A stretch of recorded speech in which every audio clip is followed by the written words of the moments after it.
नमस्ते, मैं हूँ तत्परा अहोरात्रा। भारत के राजस्थान में श्रीनाथ द्वारा के प्रसिद्ध मंदिर में बसे हुए देवता स्वरूप को श्रीनाथ जी के नाम से जाना जाता है। यह स्वरूप वास्तव में भगवान श्री कृष्ण का है। यह श्रीनाथ जी 7 वर्ष के नन्हे बाल कृष्ण का प्रतिनिधित्व करते हैं।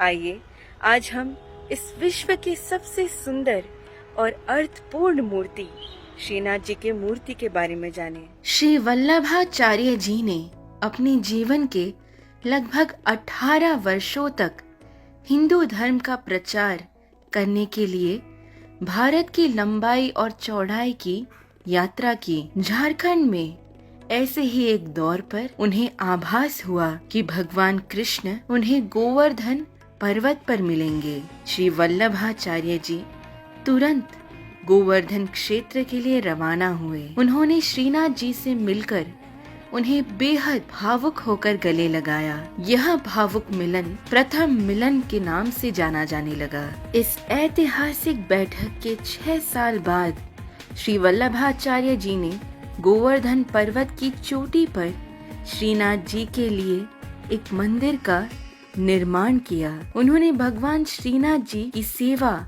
पूजा का प्रबंधन करने के लिए पुजारी, गायक, संगीतकार, रसोई और प्रबंधक आदि नियुक्त किए। श्रीनाथ जी के गर्भगृह को दर्शन के लिए दिन में 8 बार खोला जाता था, जिससे भक्त कुछ क्षण के लिए उनका दर्शन कर पाते थे। श्रीनाथद्वारा में श्रीनाथ जी का वर्तमान मंदिर वर्ष 1728 में बनाया गया था। श्रीनाथ जी का स्वरूप 4 फीट ऊंचा और काले रंग का है। श्रीनाथ जी का बायां हाथ उनके सभी निज भक्तों को बुलाने के लिए उठाया गया है। श्रीनाथ जी निकुंज द्वार पर खड़े हैं। श्रीनाथ जी का दाहिना हाथ नीचे और मुट्ठी में है।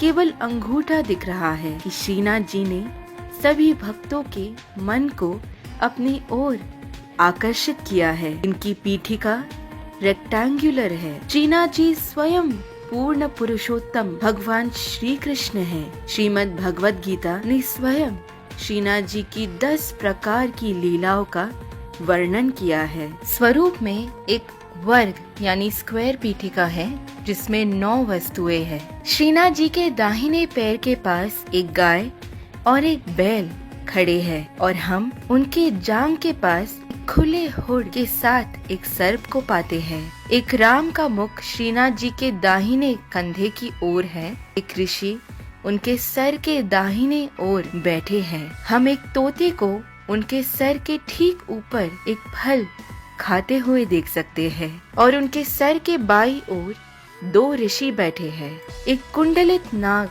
अपनी बाईं कंधे की ओर मुख है। एक शेर का चेहरा उनकी बाईं जांघ के बगल में है।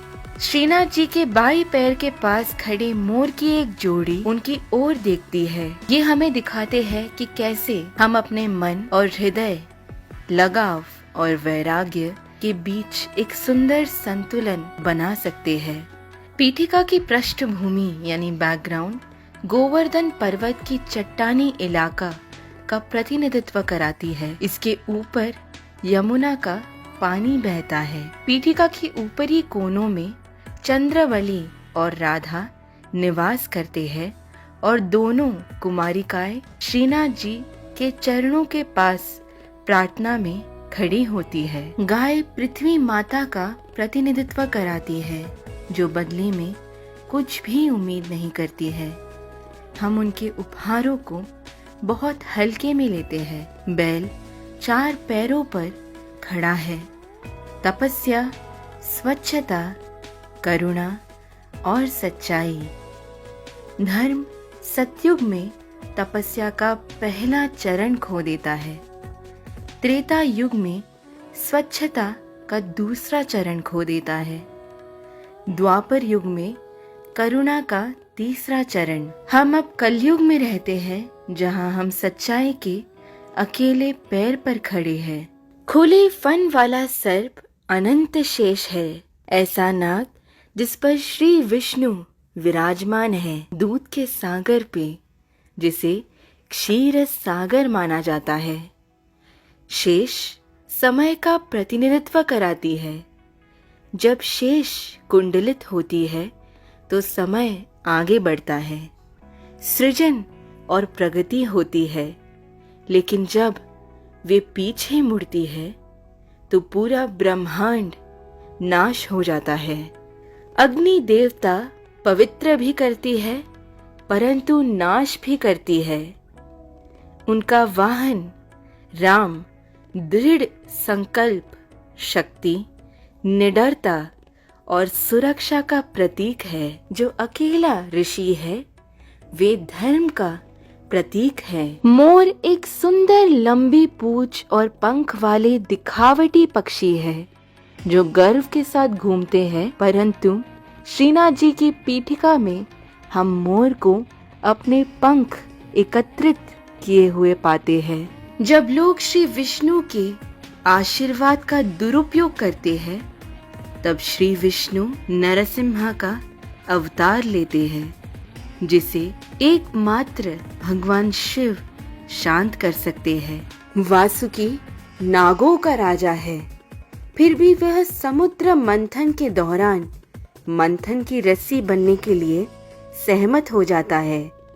वह पहले घातक जहर हलाहल को बाहर निकालता है, लेकिन अंत में देवताओं और असुरों को कई अमूल्य उपहार और अमृत का भी आशीर्वाद देता है। पीठिका के ऊपरी बाएं कोने पर दो ऋषि प्रेम, अर्थ, भौतिक वास्तविकता और काम का प्रतिनिधित्व करते हैं। श्रीनाथ जी के सर के ऊपर का तोता वेद व्यास के पुत्र शुकदेव का प्रतिनिधित्व कराता है, जो परीक्षित महाराज को श्रीमद् भागवत सुनाते हैं और उन्हें 7 दिनों में भगवान के सार को समझने में मदद कराते हैं। गोवर्धन पर्वत शांति और शाश्वत विश्वास का प्रतीक है।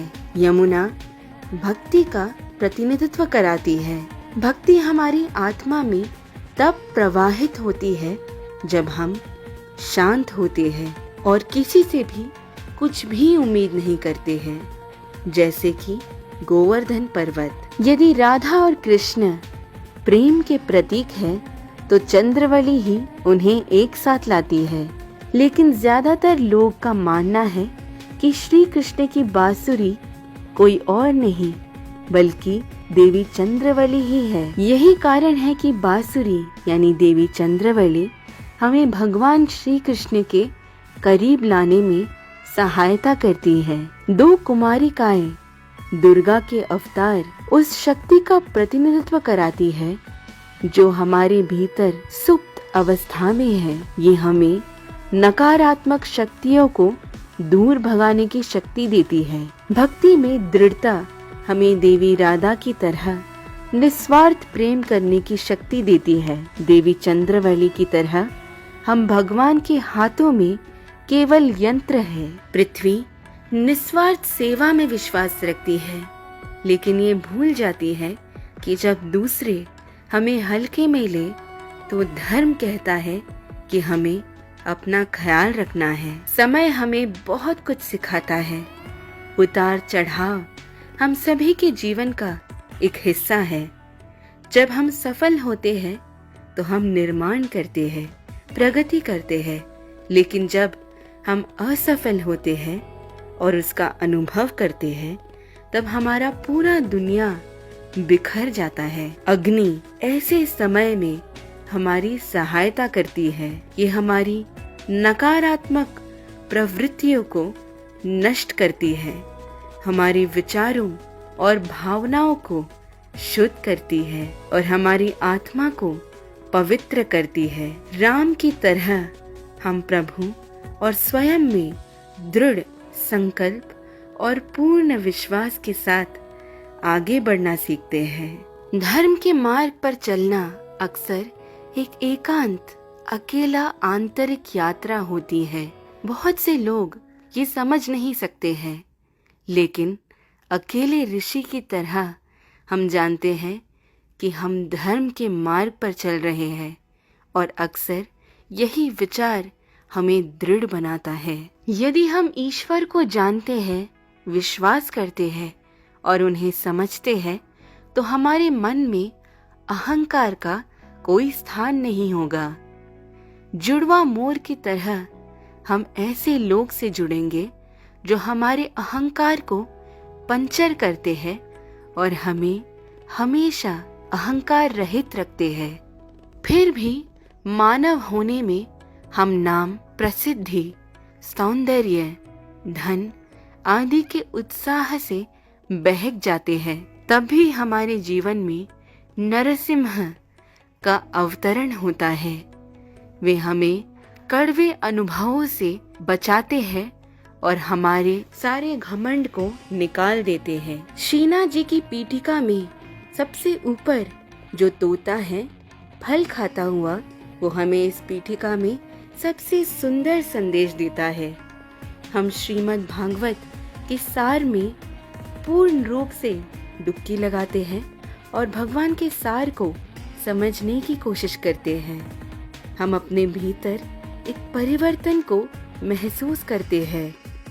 ये हमें आनंद देता है और इस आनंद को अनुभव करते हुए हम इसे सराहते हैं।